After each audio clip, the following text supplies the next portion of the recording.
हमारी चर्चा का विषय है बिना कोचिंग एमपीपीएससी की तैयारी कैसे करें। एक तरीके से सीधे शब्दों में कहें तो सेल्फ स्टडी कैसे करें और सेल्फ स्टडी के माध्यम से एमपीपीएससी में सफलता कैसे पाएं, यही मुख्य रूप से हमारा आज का विषय है। तो किस तरीके से सेल्फ स्टडी की जाए, 5 स्टेप्स हैं। इन 5 स्टेप को आगे जो पूरा वीडियो है इसमें डिस्क्राइब किया गया है। तो चलते हैं और देखते हैं कि वो कौन कौन से स्टेप्स हैं जो हमको सेल्फ स्टडी के दौरान या बिना कोचिंग के जब हम तैयारी करते हैं तो उनको पालन करना चाहिए, उसको फॉलो करना चाहिए।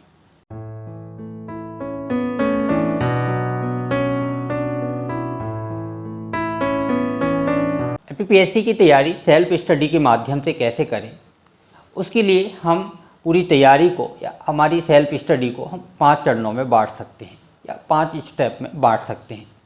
ठीक, तो इसमें स्टेप 1 है एग्ज़ाम की समझ।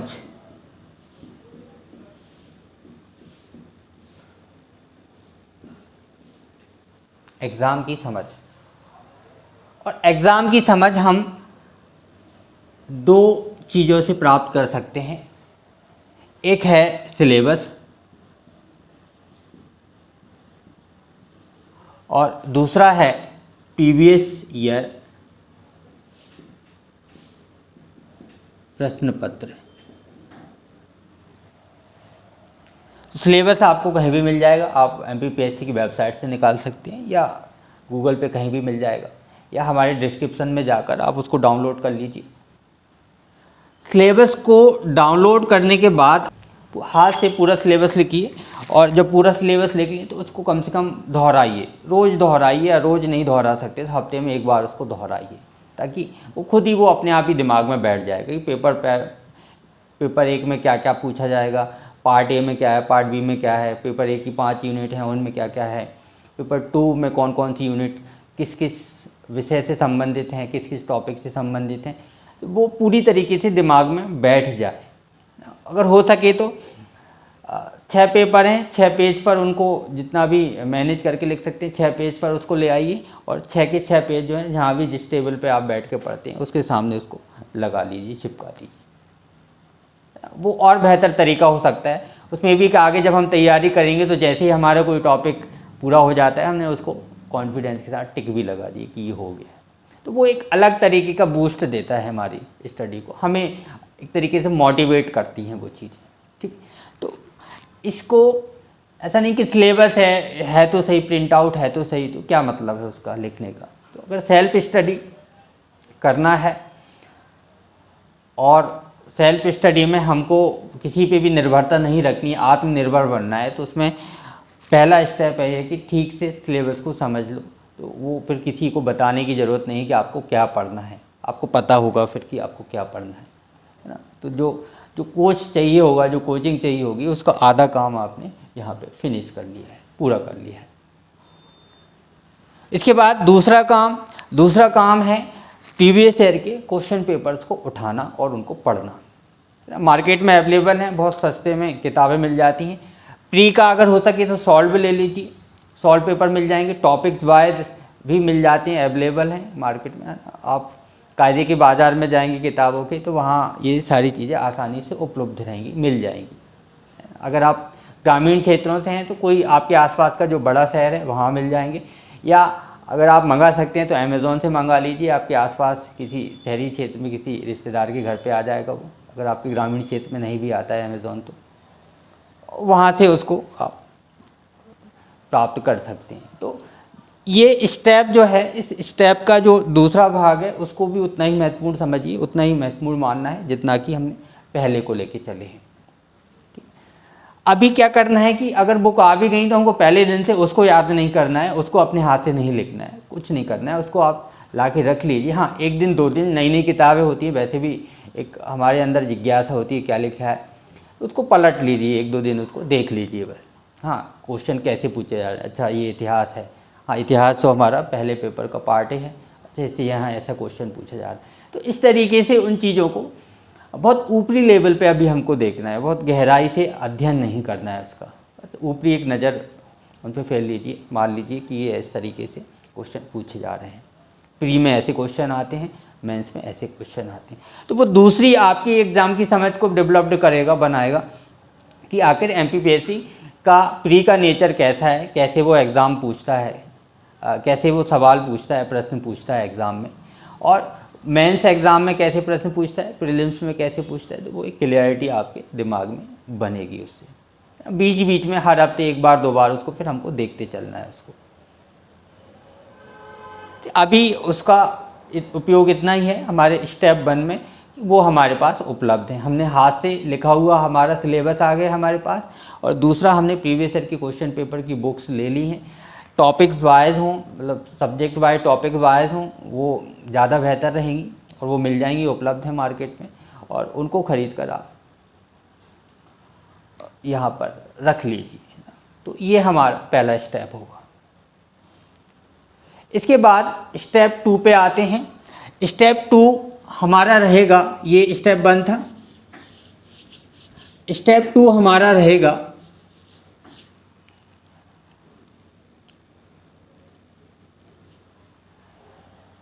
स्टडी मटेरियल से संबंधित।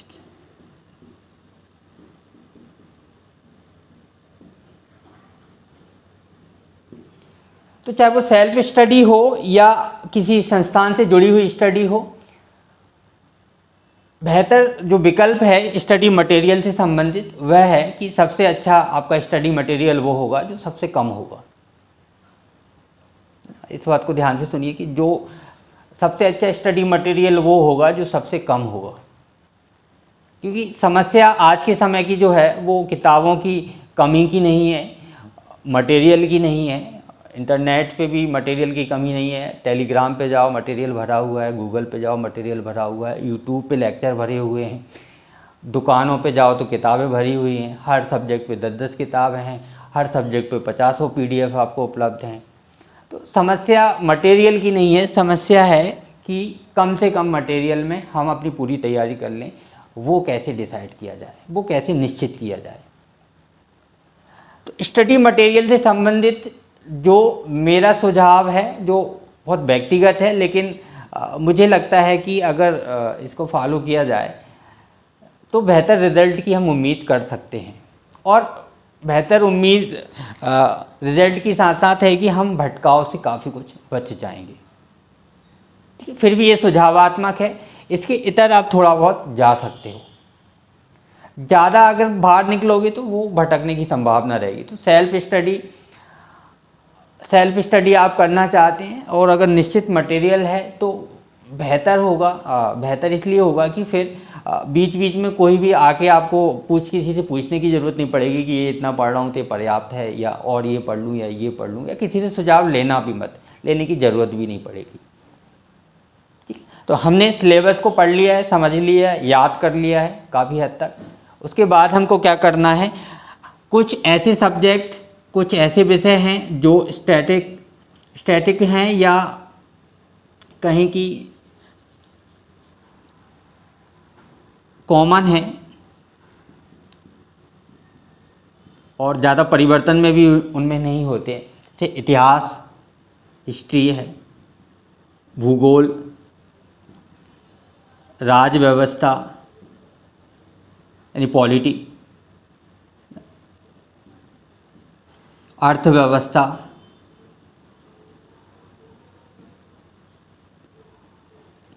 और एक हम विज्ञान और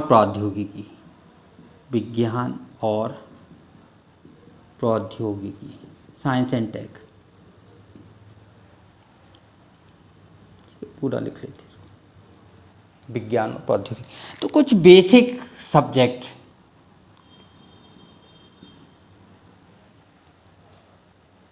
ठीक है। और ये जो हैं इस तरीके के सब्जेक्ट्स हैं कि वो जो टॉपिक से जो जुड़े हुए हैं सिलेबस में, एमपीपीएससी के जो सिलेबस में भी जुड़े हुए हैं, तो वो केवल एक जगह पे काम नहीं आते, वो कई सारे पे काम आते हैं। या हम कहें कि जनरल स्टडी या जो कहते हैं कि सामान्य अध्ययन है, तो सामान्य अध्ययन का जो बेस है, जो आधार है, वो ये है, ये सब्जेक्ट्स हैं।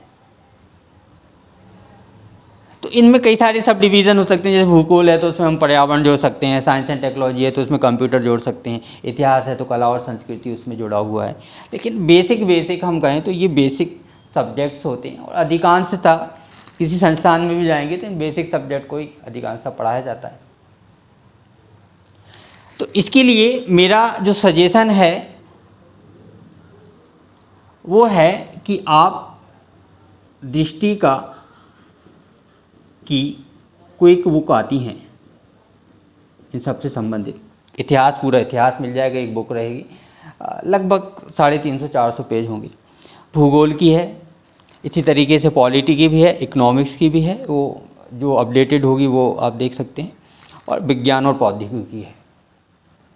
अब हो सकता है कि इससे बहुत सारा जैसे हम राज्य व्यवस्था पढ़ेंगे उस बुक में, तो बहुत सारा हमारा पॉलिटी का सिलेबस कवर उससे नहीं होगा, लेकिन बेसिक बहुत सारे हमारे कवर हो भी जाएंगे, बेसिक्स जो हैं वो कवर हो जाएंगे। इकोनॉमिक्स में भी सारा कवर नहीं होगा, बहुत सारे चैप्टर यूनिट्स उसमें बच जाएंगी, लेकिन एक बेसिक्स के लिए हमारे पास ये रहेगा, और बहुत सफिशिएंट है। जैसे ये हम ये 5 बुक्स हैं, 5 बुक्स बहुत ज़्यादा नहीं है, बहुत थोड़ा सा है, लेकिन काफ़ी हद तक हम अपने सिलेबस को एक तरीके से कवर कर पाएंगे ना उसको, और पढ़ाई में जस्टिफाई भी वो हो पाता है।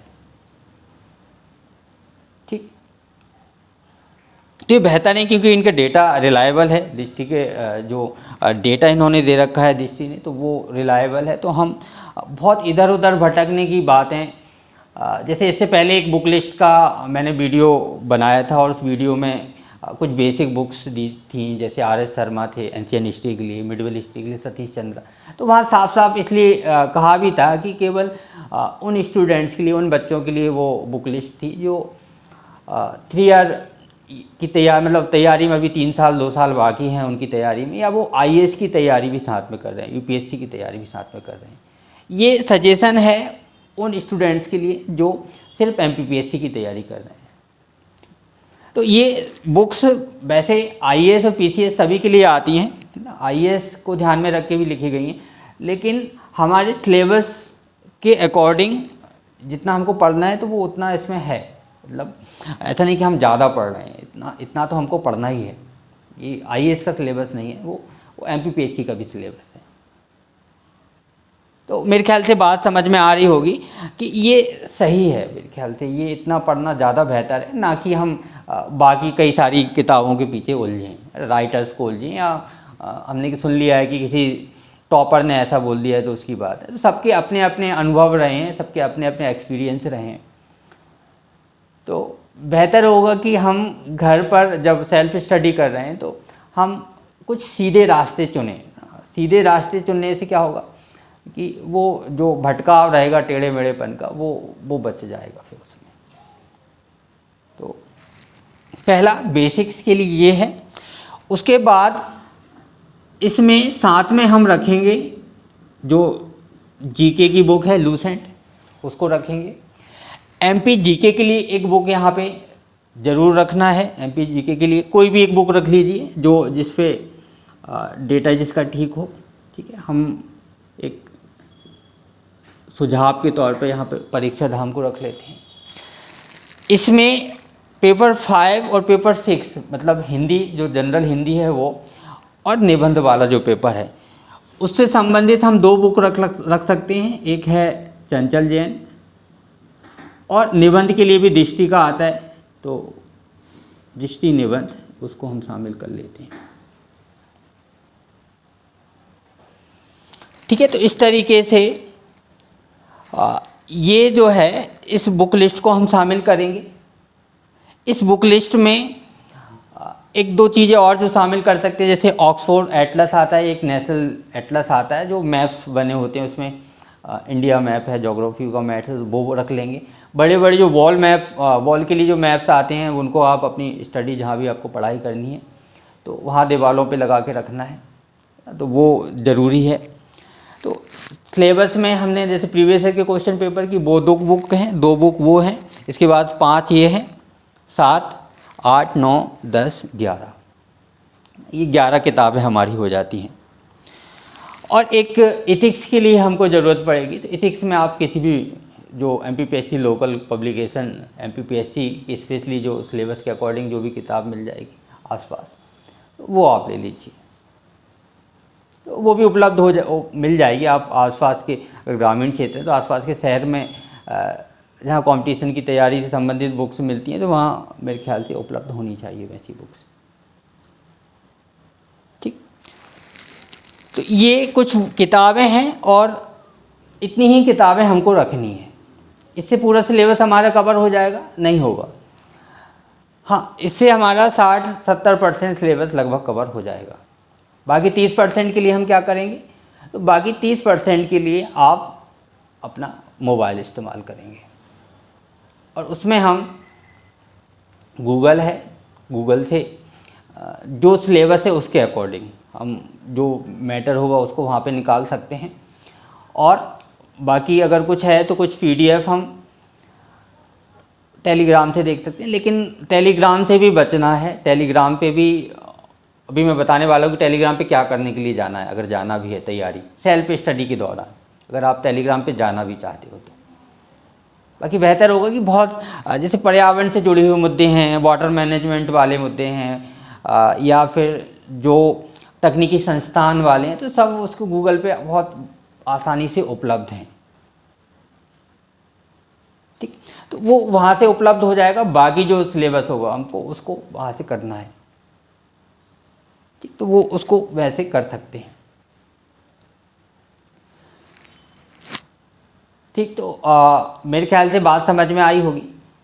और ये सुझावात्मक है, सेल्फ स्टडी जो स्टूडेंट कर रहे हैं, जो बच्चे कर रहे हैं, तो मेरी तरफ से ये सुझाव है। अगर आपको सुझाव में कुछ और चीज़ें जोड़ना चाहते हैं जोड़ सकते हैं, आप बिल्कुल भी नहीं मानना चाहते हैं तो वो आपका भी वे हो सकता है, और आप उस वे से भी, आपके तरीके से भी आप सेल्फ स्टडी करके और एग्ज़ाम को क्रैक कर सकते हैं। उसमें बिल्कुल वैसा कोई नियम नहीं है कि किसी जगह पर, विशेष जगह पे जाके आप विशेष सीट पे जाके बैठेंगे, विशेष व्यक्तियों को सुनेंगे और तभी आपका एग्ज़ाम क्लियर होगा। तो ये एक तरीके का सुझाव रहा मेरा बुक से संबंधित, क्योंकि ये रिलायबल हैं, ऑथेंटिक हैं और कम भी हैं, ज़्यादा नहीं है। अब इतना तो हमको पढ़ना ही होगा, लेकिन ये साथ में है कि ये पर्याप्त नहीं है। हमको बाकी जो मटेरियल निकालना है वो हमको फिर टॉपिक बाय टॉपिक हम सर्च करेंगे। जैसे हमने इकोलॉजी हमने सर्च किया, उससे हमको गूगल पे जो डेटा मिलेगा वहाँ से हमको वो डेटा निकाल के फिर अपने सेल्फ नोट्स बनाने। तो वो नोट्स कैसे बनाने हैं उस पर हम आगे स्टेप 4 में बात करने वाले हैं। पढ़ाई कैसे करनी है वो अभी हम नेक्स्ट बात करने वाले हैं। ठीक, अब इसके बाद नेक्स्ट तीसरा जो हमारा चरण होगा, उस तीसरे चरण में मुख्य रूप से सवाल यही है कि कितने घंटे पढ़ने चाहिए, है ना, टाइम टेबल क्या होना चाहिए। तो इसका कोई एक जवाब नहीं है। पहली चीज़ तो ये बहुत सब्जेक्टिव बात है। किसी को रात में पढ़ना अच्छा लगता है, किसी को सुबह जल्दी उठ के पढ़ना अच्छा लगता है। तो जो आपका नेचर है, जिस तरीके से आप पसंद करते हैं, तो वो आपके ऊपर डिसाइडेबल है। हाँ, मेरा जो सजेशन है इसमें सिर्फ इतना है कि आपका जो टाइम टेबल है उसमें पढ़ाई के लिए जो समय है वो 6 से 8 घंटे होना चाहिए।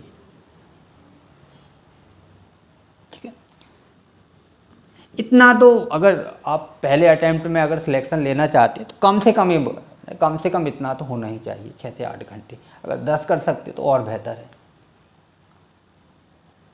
तो 6 से 8 घंटे जो है हमको कम से कम समय रखना चाहिए। और उसको अगर ज़्यादा है तो 10 घंटे तो बहुत ज़्यादा है। वैसे बहुत ज़्यादा इसलिए है कि आप जब एग्ज़ाम में मेंस दे रहे होंगे तो उस समय तो आप 15 घंटे भी पढ़ रहे होंगे। अब प्री जब पास में आ जाता है उस समय तो 12-15 घंटे भी पढ़ रहे होते हैं। लेकिन लगातार 12 मंथ तक, 12 महीने तक या 12-14 महीने भी हो सकते हैं, तो लगातार 1 साल तक 6 से 8 घंटे को वो बनाए रखना। उसमें बीच में छुट्टियां भी होंगी, कि ऐसा नहीं कि हम दिवाली के दिन भी बाकी लोग पटाखे फोड़ रहे हैं और हम बैठ के 8 घंटे निकालने के 8 घंटे कहाँ फिक्स करूँ कि पढ़ना ही पढ़ना है। तो डेडिकेशन चाहिए, लेकिन डेडिकेशन के साथ साथ वो उतना हॉलीडे तो हम निकाल ही सकते हैं, वो निकल ही जाएंगे संभव नहीं रहता कुछ समय पे कि हम नहीं पढ़ पाएंगे, लेकिन हम 365 की जगह पे हम 300 अगर 20 दिन भी रखते हैं, 330 दिन भी रखते हैं, तो वो भी मेरा एक अनुमान है कि वो हमारे सिलेबस को बहुत अच्छे से तैयार कर सकता है।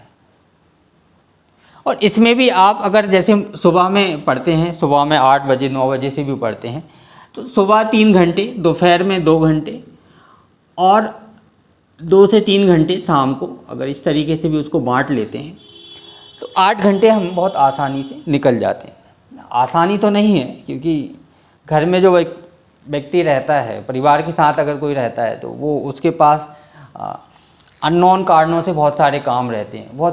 बहुत सारे लोग होने के बावजूद भी वो कहीं ना कहीं व्यस्त रहता है, किसी न किसी चीज़ को लेकर व्यस्त रहता है। तो जो लोग हॉस्टल्स में रह रहे हैं, जो लोग लाइब्रेरीज में जाके पढ़ते हैं, सेल्फ स्टडी करते हैं, और जो लोग परिवार में, घर में परिवार के साथ रह रहे हैं, फैमिली के साथ रह रहे हैं, तो उनकी सबकी अपनी व्यक्तिगत कुछ समस्याएं होंगी, कुछ प्रॉब्लम्स हो सकती हैं, लेकिन अपने हिसाब से जो लाइब्रेरी में पढ़ रहे हैं उनके लिए तो आसान है कि वो इसको फॉलो कर सकते हैं। जो लोग घर में फैमिली के साथ हैं, उनके साथ थोड़ी समस्या है, तो उनको मैनेज करना चाहिए कि आपने अगर तय किया है कि घर पे रहकर बैठ के ही तैयारी करनी है, तो इस तरीके से करें। या बेहतर है कि घर में अगर इस तरीके की स्पेस नहीं है, तो अगर आपके आसपास लाइब्रेरी उपलब्ध है तो आप वहाँ चले जाइए। और अगर आप ग्रामीण क्षेत्र में रहते हैं, गांव में रहते हैं, तो कहीं कोई घर के अलावा कहीं ऐसा कोई जगह मिल जाएगी जहाँ 1 व्यक्ति 2 व्यक्ति बैठ के आप पढ़ सकते हैं, तो वो वहाँ तो कमरे तो बहुत सारे खाली रहते हैं, वहाँ कोई एक ऐसा माहौल बनाया जा सकता है ना, तो आप अपनी खुद की एक लाइब्रेरी क्रिएट कर सकते हैं और 1-2 लोगों को और बैठा सकते हैं साथ में कि तू भी पढ़। कुछ वो अलग भी हो सकते हैं, ज़रूरी नहीं वो MPPSC की तैयारी कर रहे हैं।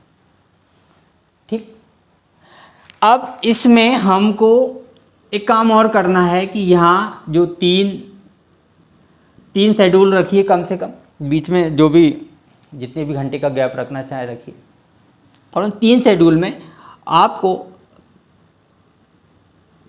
3 सब्जेक्ट रखने चाहिए। 3 शेड्यूल में आपको 3 सब्जेक्ट रखना चाहिए। आप ऐसा कर सकते हैं कि बीच का जो शेड्यूल है उसको कुछ इस तरीके से रख लीजिए, या तो वो करंट अफेयर प्लस जीके जो लूसेंट के जो पीछे वाले भाग हैं, या इस तरीके की जो छोटे बड़े से संबंधित क्वेश्चन पूछे जाते हैं। ठीक है, तो दुनिया की सबसे लंबी नदी कौन सी है, दुनिया का सबसे बड़ा पहाड़ कौन सा है, या अंतर्राष्ट्रीय संगठन कौन कहाँ मुख्यालय है, कहाँ पे क्या है, तो वो उस तरीके की चीज़ें, और साथ में करंट अफेयर। तो करंट अफेयर के लिए भी डेली करंट अफेयर अपडेट वो आप यूट्यूब से भी निकाल सकते हैं, और वो आपको गूगल पे भी उपलब्ध हैं, गूगल से भी मिल जाएंगे। सब्जेक्ट 1 और सब्जेक्ट 2 आप सबसे पहले जब शुरुआत करेंगे तो वो अपनी रुचि के हिसाब से उसको रख सकते हैं, या आसानी के हिसाब से रखा जाए तो एक आप हिस्ट्री रख लीजिए, एक आप हिंदी रख लीजिए। हिंदी जल्दी हो जाएगा, एक वो अलग कॉन्फिडेंस देगा कि 6 में से 5 बचे हैं, 4 मतलब 6 में से 1 हो गया, 5 बचे, वो एक फ़ायदा मिलता है ना। बीच बीच में उसमें भी निबंध में तो प्रैक्टिस ही करनी है लिखने की, उसमें भी कुछ ज़्यादा नहीं पढ़ना है, तो कायदे से तो वो 5 ही सब्जेक्ट हैं, 5 में से भी 1 आपने पूरा कर लिया तो 4 ही बचे हैं। ये भी बहुत एक बड़ी दिलासा होती है और कॉन्फिडेंस को आपको बढ़ाएगी वो।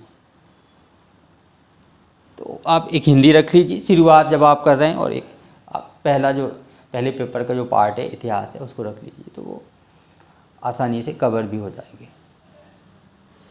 तो इस तरीके से आप अपने शेड्यूल को एक बना सकते हैं, शेड्यूल को रख सकते हैं। ठीक, इसके बाद अगला जो हमारा चरण आता है जो सबसे महत्वपूर्ण है। अभी तो हमने एक तरीके से कमरे को जमाया है, व्यवस्थित किया है, किताबें आ गई हैं, मैप लगा लिए हैं, टाइम टेबल भी बना लिया है, टाइम टेबल भी फिक्स हो गया है। फिक्स मतलब उसको लिखित कभी मत कीजिए, हाँ एक मान के चलिए कि इतने बजे से इतने बजे के बीच में ये पढ़ना है, उसमें ज़्यादा कम भी हो सकता है ना। फिर दूसरा शेड्यूल यहाँ से यहाँ तक रहेगा, वो ज़्यादा कम हो सकता है, और एक लास्ट वाला शेड्यूल ऐसा रहेगा, वो भी ज़्यादा कम हो सकता है। तो ये शेड्यूल बनाने के बाद नेक्स्ट क्रम में आता है कि हम अब पढ़ाई जो है वो किस तरीके से शुरू करें। जैसे डिसाइड भी कर लिया कि एक हमको इतिहास पढ़ना है और अगला जो हमको एक हिंदी पढ़ना है और एक जीके और करंट अफेयर को उसके साथ लेके चलना है, तो हल्का हल्का वो भी पढ़ते चलना है। लेकिन इनको पढ़ना कैसे है वो हम देखेंगे स्टेप 4 में, पढ़ाई की क्या सही प्रक्रिया होनी चाहिए। क्योंकि पढ़ना हमारा उद्देश्य नहीं है, याद रखना उद्देश्य है कि वो याद भी रहे, क्योंकि लिखना भी है उसको और वहाँ पे ऑब्जेक्टिव में ऑप्शन भी ढूंढने हैं, एक ऑप्शन भी पता करना है। तो इसमें एक काम जो हमारा रहेगा वो मुख्य रूप से मतलब उद्देश्य हमारा जो रहेगा उस पूरी पढ़ाई की प्रक्रिया का कि वो ज़्यादा से ज़्यादा कैसे याद रहे। और दूसरा ये है कि हम जब तैयारी करते हैं, एमपीपीएससी एग्ज़ाम की तैयारी करते हैं, तो ऐसा नहीं होता कि इतिहास हमने एक बार पढ़ लिया और एग्ज़ाम दे दिया और फिर हमको पोस्ट मिल गई, उसके बाद इतिहास को कभी मुड़ के देखा ही नहीं। हमको सब्जेक्ट को कई बार पढ़ना होता है तैयारी के दौरान भी, प्रीलिम्स में हमको दोहराना पड़ता है, मेंस में उसको दोहराना पड़ता है। तो पहला काम जो करना है, पहला काम जो ज़रूरी है, सबसे पहले तैयारी जब शुरू करनी है, पढ़ाई शुरू करनी है, तो कम से कम 10 नोटबुक आपको पहले ही लेके रख लेनी है, ले आनी है 10 नोटबुक, 200-250 पेज के 10 रजिस्टर हम कह रहे हैं। लाइनिंग वाले रजिस्टर ले लीजिए, क्योंकि मेंस भी लाइनिंग पे ही होगा, लाइनिंग वाले 10 रजिस्टर ले लीजिए। और अब जैसा हम स्कूल में करते थे उसमें डालिए सब्जेक्ट इतिहास, हिस्ट्री, अगर इंग्लिश मीडियम से हैं तो हिस्ट्री। और अब क्या करेंगे कि जब हम हिस्ट्री का जो कोई की बुक उठाई और वहाँ से हमने पढ़ना स्टार्ट किया,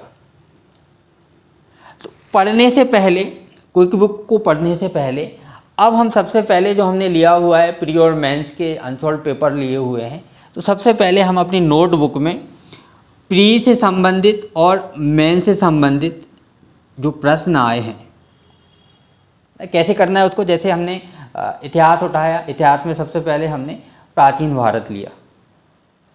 अब चाहो तो उसको आधुनिक भारत से भी पहले शुरुआत कर सकते हो, प्राचीन भारत को लास्ट में भी पढ़ सकते हो, वो कोई क्रम जरूरी नहीं है। मान लेते हैं कि आप प्राचीन भारत से शुरू करते हैं। प्राचीन भारत में आपने उठाया सिंधु घाटी सभ्यता, तो आपके पास प्रीवियस ईयर के क्वेश्चन पेपर हैं। प्रीवियस ईयर के क्वेश्चन पेपर में जो प्री और मेंस के क्वेश्चन इस टॉपिक से संबंधित पूछे गए हैं उसको आप पहले पेज पर लिख लीजिए। अगर 2 पेज 3 पेज लग रहे हैं तो उन 3 पेजों पे पहले लिख लीजिए उसको। उसके बाद आप पढ़ना शुरू करेंगे, उसके बाद आप उस टॉपिक को पढ़ना शुरू करेंगे।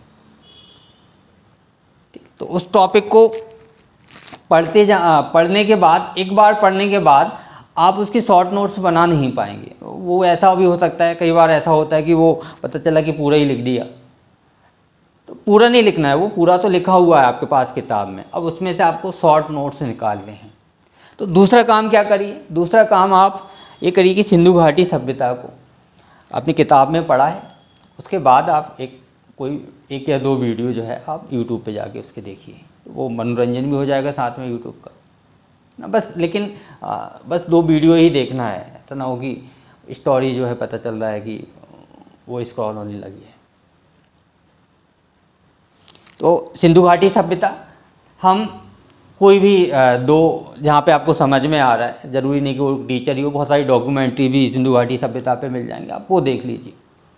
तो एक मोटी समझ निश्चित रूप से वहाँ पे आपकी बन जाएगी और एक टीचर की जो कमी है वो भी पूरी हो रही है और ये मिल जाएगा, आसानी से मिल जाएगा। आप इतिहास के कोई भी टॉपिक ढूंढ लीजिए, वो मिल जाएगा यूट्यूब पे और 10 लोग पढ़ाने वाले मिल जाएंगे। तो आपके पास विकल्प भी है जिससे आपको बेहतर समझ में आ रहा है, आप उससे समझ लो, उसको समझो उसको वहाँ से। और समझने के बाद फिर दोबारा से सिंधु घाटी सभ्यता को आप चाहते हैं कि नहीं मैं 2 बार नहीं पढ़ना चाह रहा हूँ, एक ही बार पढ़ना है, तो आपने जैसे क्वेश्चन नोट्स कर लिए हैं, उसके बाद पहले किताब मत पढ़िए, पहले वीडियो देखिए। मेरा ये सजेशन है, पहले आप वीडियो देखिए, वीडियो देखने के बाद फिर आप किताब पढ़िए और किताब में फिर मेन जो आपको पॉइंट लगे उनको नोट कर लीजिए। नगरीय व्यवस्था से संबंधित 2-3 पॉइंट निकाल लिए, हड़प्पा में क्या मिला, मोहनजोदड़ो में क्या मिला, एक छोटा सा चार्ट बना लो। जो चार्ट बना होगा किताब में उसको और छोटा करके कैसे बना सकते हैं उसको निकाल लो। तो ऐसे करके एक सिंधु घाटी सभ्यता का टॉपिक आपने तैयार कर लिया। फिर क्वेश्चन भी देख लिए कि उसमें कुछ छूट तो नहीं रहा है, कोई क्वेश्चन ऐसे छूट रहे हैं जो अभी तक इतना पढ़ा है लेकिन वो क्वेश्चन तो वहाँ पर जो दिया हुआ है, जो स्थल दिया हुआ है वो किताब में था ही नहीं, तो उसको हम गूगल पर सर्च कर लेते हैं, उससे संबंधित जानकारी को हम वहाँ से निकाल लेते हैं। तो वो हमारा परफेक्ट हो गया। उसके अलावा अगर एक्स्ट्रा बाहर से कोई आएगा तो वो किसी से भी नहीं बनेगा, आपसे भी नहीं बनेगा तो किसी और से भी नहीं बनेगा, क्योंकि उसने भी, कोई दूसरा भी जो तैयारी कर रहा है वो भी उतना ही पढ़ रहा है। बात समझ में शायद आ रही होगी। तो इस तरीके से टॉपिक बाय टॉपिक 1 साल तक आप पूरे अगर नोट्स बनाते चलते हैं, वो 20-25 रजिस्टर बन सकते हैं। लेकिन वो 25 रजिस्टर में ऐसा होना चाहिए कि जो किताबों में आपके पास जो 15 किताबों में है जितने पेज हैं उसका 1/4 1/3 हिस्सा जो है वो रजिस्टर में आ जाए। आपने उसको कम कर दिया है ना, आपने बोझ को और कम कर दिया। एक तो आपके पास बोझ पहले से ही कम है, दूसरा आपने उसको और थोड़ा शॉर्ट कर लिया है। तो वो हमारे प्रीलिम्स में रिवीजन के काम बहुत आसानी से आएगा। मेंस में तो गैप मिलता नहीं है बीच में, मेंस में भी वो रिवीजन के भी काम आएगा। और मेंस जब हम दोबारा तैयारी करेंगे मेंस देने के समय पर, तो उसको भी बहुत आसानी से आपके हाथ से लिखा हुआ नोट्स होगा, ठीक है, तो वो बहुत आसानी से वो कर सकते हैं।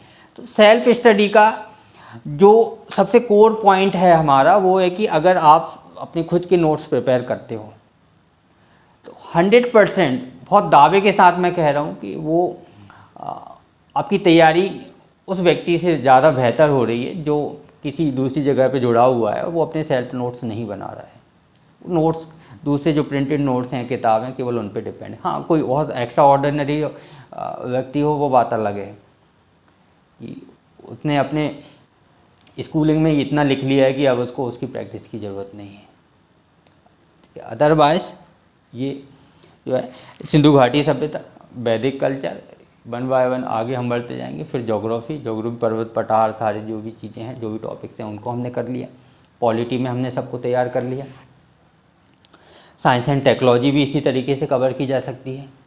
साइंस एंड टेक्नोलॉजी के लिए अगर लगेगा तो आप पेपर 3 में जो है पहली जो 3 यूनिट हैं जिसमें फिजिक्स है, केमिस्ट्री है, बायोलॉजी है, तो उसके लिए 6 से 10 की NCERT हम देख सकते हैं। तो वो उसको चाहो तो एक साइड में अगर आप अभी नोट कर रहे हो तो उसको नोट कर लेना, उसको रख सकते हैं, देख सकते हैं। बाकी फिर उसके अलावा जो है तो वो लूसेंट में जो फिजिक्स, केमिस्ट्री, बायो दे रखी है उसको उतना पढ़ सकते हैं। अब उतना पर्याप्त है तो वो कहना मुश्किल है, क्योंकि जैसा क्वेश्चन कभी कभी MPPSC पूछ लेता है तो वो उसके लिए तो कुछ भी पर्याप्त नहीं। आप केमिस्ट्री में PhD करके आ जाओ, उसके बाद भी हो सकता है कि 1-2 क्वेश्चन ना बने। तो हमारा सिलेबस जितना है, हाँ, उतना कवर हमारा हो जाए, वो हमारा उद्देश्य है। तो वहाँ जो चीज़ें हमारी बच रही हैं, छूट रही हैं, तो उसके लिए हम इंटरनेट का सहारा लेंगे। इसमें एक चीज़ बहुत ध्यान से उसको आप ध्यान रखना कि PDF बटोरने के पीछे नहीं भागना। और चाहे वो टेलीग्राम हो, गूगल हो या व्हाट्सएप पे शेयर हो रही हो, उनसे आप बचो। और जैसे ही देखिए कोई PDF हो तो डिलीट कर दो। हाँ, कोई ऐसी है कि वो आपके सिलेबस में बुक से कवर नहीं हो रहा है, वो आपको PDF में लाए, तो उसका आप प्रिंट आउट निकाल लो। फिर वो PDF में मत पढ़ो, उसको भी फिर प्रिंट आउट निकाल लो कि हाँ वो कहीं और जगह मिल नहीं रहा, गूगल पे ठीक से मिल नहीं रहा है। जैसे रियासत वाले पोर्शन है तो उसकी कुछ PDFs अभी हैं टेलीग्राम वगैरह पे, तो वो बेहतर हैं, और दूसरी जगह पे वो उतना अच्छा मटेरियल मिलता नहीं। वहाँ उसको हम कवर कर सकते हैं। ठीक, तो 5वां स्टेप को इस तरीके से तैयार करना है। उसको तैयार करते चलो। सिंधु घाटी सभ्यता से जब हमने तैयार किया है तो कम से कम एक आंसर उस पर ज़रूर लिखो, क्योंकि लिखना ही आपका सिलेक्शन दिलाएगा। लिखने के अलावा कोई दूसरा विकल्प नहीं है जो बहुत दावे के साथ कहा जाए कि इससे आपका सिलेक्शन होगा। लेकिन लिखने का ऐसा है कि राइटिंग अगर आप करते हैं तो निश्चित रूप से आपका सिलेबस ठीक से तैयार है, आप मेंस लिखोगे, आप ज़रूर इंटरव्यू देने जाओगे, क्योंकि वो लिखना ही आपको कुछ बनाएगा या वो लिखना ही आपको कुछ बनने से रोकेगा। ठीक है, तो जो सब्जेक्ट पढ़ा हमने, जो टॉपिक हमने पढ़े हैं, उसको जो हमने पॉइंट्स भी बनाए, 1 या 2 आंसर उसके लिख के देख लो। और टेलीग्राम जब आप जाना चाहते हो तो टेलीग्राम पे केवल मॉक टेस्ट प्री और मेंस की जो मिलती हैं उनको डाउनलोड करने के लिए जाइए, और वहाँ से कोई भी PDF डाउनलोड मत कीजिए, कुछ भी मत डाउनलोड कीजिए, कुछ भी मत निकालिए या कुछ भी मत पढ़िए वहाँ से। ये इतना आपके लिए पर्याप्त है। हाँ, कोई ऐसा है जो अभी मैंने बताई बात भी की कि जो अगर नहीं मिल रहा है कहीं पे तो उसको हम कवर कर सकते हैं वहाँ पे। ठीक है, तो वहाँ केवल जो मॉक टेस्ट हैं वो हमारे सबसे ज़्यादा काम के, वो गूगल पे भी मिल जाते हैं, लेकिन वो टेलीग्राम पे ज़्यादा आसानी से मिल जाते हैं। MPGK के जो MPPSC के जो चैनल्स वगैरह हैं, ग्रुप्स वगैरह हैं, तो उनको ज्वाइन करके और जहाँ भी जो मॉक टेस्ट मिले तो उसको ज़रूर निकालिए और उनका कलेक्शन बनाते। ज़्यादा अच्छा है कि आसपास अगर प्रिंटिंग है तो उसका प्रिंट आउट निकाल लीजिए या सेव करके अपने मोबाइल से उसको सॉल्व करिए, मोबाइल में ही सॉल्व करिए, या लैपटॉप है तो, या डेस्कटॉप है तो उस पर करिए। तो ये इस प्रक्रिया से हम अगर चलते हैं, सेल्फ स्टडी करते हैं, तो बहुत बेहतर हम जस्टिफाई कर पाएंगे हम पूरी तैयारी को भी। और जो कमियां भी हैं वो कमियां अब कमियां नहीं हैं, क्योंकि हर जानकारी आपके हाथ में उपलब्ध है, आपके मोबाइल में उपलब्ध है। आप उसको यूट्यूब से ले सकते हैं, आप जो टॉपर्स क्या कहते हैं वो आपको उपलब्ध है, टॉपिक्स उपलब्ध हैं, मटेरियल उपलब्ध है, सब कुछ तो उपलब्ध है। तो कहीं किसी को ज्वाइन करने की फिर ज़रूरत नहीं। हाँ, कि टाइम जो है वो 8-10 घंटे, माहौल आपको शायद ना मिल पाएगा, माहौल को आपको बनाए रखना है, वो आपकी जिम्मेदारी है ना। तो स्टेप 5 जो है, स्टेप 5 का अर्थ यही है, स्टेप 5वां अर्थ यही है, निरंतरता कैसे रखनी है। और उस निरंतरता को इसलिए कि 10 घंटे की जगह आप 6 से 8 घंटे पढ़ो, लेकिन उसको निरंतरता के साथ करना है। तो पढ़ रहे हैं, कम से कम 1 घंटा रात में रखिए, अगर छत है तो छत पे जाइए, घूमिए, और 1 घंटे में उसको सोचने का कोशिश करिए। सोचिए उसको कि मैंने सुबह से शाम तक जो पढ़ा है तो कितना पढ़ा है, क्या क्या पढ़ा है, उसको याद करने की सोचिए। तो वो अगर आप सोचते हैं वो याद आता है तो आपने सही पढ़ा है, सही तरीके से पढ़ा है। दूसरा, अगर आपको सोच पा रहे हैं तो एक तरीके से वो आपका आप रिवीजन कर रहे हैं उसका, और वो याद रहेगा, फिर कभी भूलोगे भी नहीं उसको। पढ़िए, उसको सोचते रहिए, चीज़ों को जोड़िए। अभी ये तो नहीं कहूँगा कि सब्जेक्ट को भी आपस में जोड़ के पढ़िए, सब्जेक्ट को अलग अलग ही पढ़िए शुरुआत में, तो वो अपने आप ही जुड़ने लगेंगे एक स्थिति के बाद आपस में। घटनाएं जो हैं वो वर्तमान से भी जुड़ने लगेंगी, लेकिन वो समय चाहिए, उसके लिए समय लगेगा। अभी बहुत बेसिक से आप छोटी छोटी चीज़ों से शुरुआत करिए। टाइम शुरुआत में ज़रूरी नहीं कि पहले दिन से ही 8 घंटे आप रखें, पहले दिन से उसको कम रखिए, 4 घंटे 5 घंटे रखिए। वहाँ से आप शुरू करिए, धीरे धीरे उसको बढ़ाइए, आगे बढ़ाइए। तो मुझे उम्मीद है कि आपको ज़रूर कुछ सेल्फ स्टडी में हेल्प करेंगी ये सारी टिप्स। और आखिरी तक इस वीडियो को देखा इसके लिए बहुत बहुत धन्यवाद। और अगले वीडियो में हम किसी और मुद्दे पर चर्चा करेंगे।